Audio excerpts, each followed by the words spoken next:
Continue with chapter number 2, basic accounting terms. In this video, we will discuss the three different terms. Our very first term is expenditure. Expenditure is the amount spent or liability incurred for acquiring assets, goods or services. जब भी company कोई पैसा खर्च करती है किसी asset को acquire करने के लिए मतलब परचेज करने के लिए, गुड्स को खरीदने के लिए या सर्विसेज को लेने के लिए, तो जो भी पैसा हम खर्च करते हैं उसको हम क्या बोलते हैं? एक्सपेंडिचर। एक्सपेंडिचर आगे तीन कैटेगरीज में डिवाइड किया गया है। The very first is capital expenditure.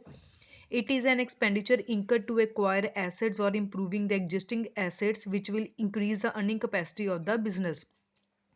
Capital expenditure का मतलब होता है कंपनी ने जब कोई न्यू एसेट खरीदनी है, एक्वायर करनी है या अपने किसी पुरानी एसेट में ही कुछ इम्प्रूव करना है जिससे कंपनी की अर्निंग कैपेसिटी में इंक्रीज हो जाए, तो उसको हम क्या बोलते हैं? Capital expenditure. जो कैपिटल एक्सपेंडिचर होता है वो कंपनी जनरली अपने टेंजिबल और इनटेंजिबल एसेट्स के ऊपर करती है. For example purchase of machinery, purchase of furniture. For example अगर कोई इंस्टीट्यूशन है उसमें एक रूम में 10 बच्चे बैठते हैं तो वो उसकी वो एसेट हुई. अगर वो इंस्टीट्यूशन 2 कमरे बना लेती है और दोनों में सीटिंग कैपेसिटी इंक्रीज हो जाएगी तो उसको हम क्या बोलेंगे? Capital expenditure. या वो एक न्यू बिल्डिंग ही परचेज कर लेती है, न्यू एसेट ही परचेज कर लेती है, तो वो भी क्या हो जाएगी? Capital expenditure. Second is revenue expenditure. It is the expenditure incurred the benefit of which is consumed within the accounting period. Revenue expenditure वो वाला एक्सपेंडिचर होता है जो हम अपने नॉर्मल बिजनेस अकाउंटिंग ईयर में करते हैं और इसका जो बेनिफिट है with in the year he use हो जाता है. जैसे हमने रेंट की फैसिलिटी दी तो रेंट पे किया, सैलरीज लोगों की सर्विसेज को यूज़ किया तो उसके बदले में उनको पैसे दे रहे हैं, बिजली का इस्तेमाल कर रहे हैं तो उसके बदले में खर्चा कर रहे हैं. तो ये हर साल की इवेंट है और ये हर साल हमें करना ही पड़ेगा, तो इसको हम क्या बोलते हैं? Revenue expenditure. Then last is deferred revenue expenditure. It is a revenue expenditure in nature but is written off in more than one accounting period because it is estimated that benefit of such expenditure will accrue in more than one financial year. Deferred का मतलब होता है future. ये वो वाला expenditure होता है जिसका बेनिफिट कंपनी को आने वाले काफ़ी सालों तक मिलेगा. इसलिए जो इसका खर्चा होता है हमें एक साल में नहीं डालते, इसको हम काफ़ी सालों में बांट कर ख़त्म करते हैं. जैसे एग्जांपल है आपको ये large advertising expenditure.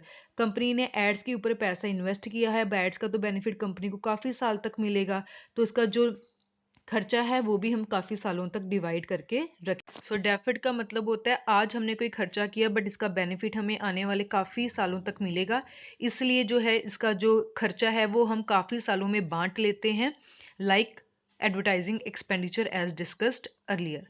Are next term is expenses. Expenses means the cost incurred for generating revenue. आपने कोई भी खर्चा मतलब कंपनी ने कोई भी खर्चा किया है पैसा कमाने के लिए तो उसको हम क्या बोलेंगे? Expenses. Like cash payment such as salary, wages, rent. किसी भी तरह की आपने पेमेंट की है तो उसको भी एक्सपेंस माना जाता है. Writing of a part of fixed asset. जैसे डेप्रिसिएशन एक न्यू टर्म है आपके लिए. डेप्रिसिएशन का मतलब होता है जैसे हम किसी फिक्स्ड एसेट को लगातार यूज़ करते रहते हैं तो आहिस्ते आहिस्ते उसकी वैल्यू कम होनी स्टार्ट हो जाती है. Let us take very simple example. जैसे घर में रेफ्रिजरेटर, एसी हमारे पास होता है, तो जब हम उसको खरीद के लाते हैं तो उसकी कीमत ज़्यादा होती है.